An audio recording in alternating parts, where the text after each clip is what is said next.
निर्भय महाराष्ट्र, सर्वसामान्यांचं हक्काचं व्यासपीठ। माहितीतील सर्व पक्षांनी आत्मचिंतन करायला सुरुवात केली आहे। माहितीच्या माध्यमातूनच आम्ही विधानसभा निवडणूक लढवणार आहोत। तिन्ही पक्षांचे प्रमुख एकत्र बसून निर्णय घेणार आहोत।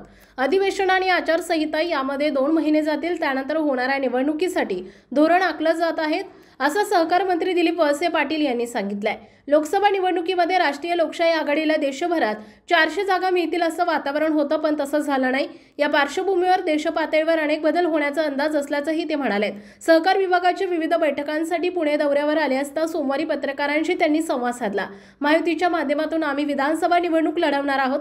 भाजप, शिवसेना आणि राष्ट्रवादी काँग्रेसचे वरिष्ठ नेते मिळून निर्णय घेतात। मी त्या धोरणात नसतो। तिन्ही पक्षांचे प्रमुख एकत्र बसून निर्णय घेतील। अधिवेशन आणि आचारसंहिता यामध्ये 2 महिने जातील। त्यानंतर होणाऱ्या निवडणुकीसाठी धोरण आखलं जात असल्याचं त्यांनी स्पष्ट केलंय।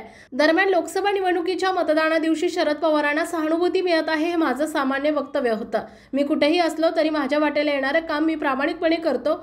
श्रेय आणि अपयश याचा विचार करत नाही, याकडेही वळसे पाटील यांनी लक्ष वेधलंय।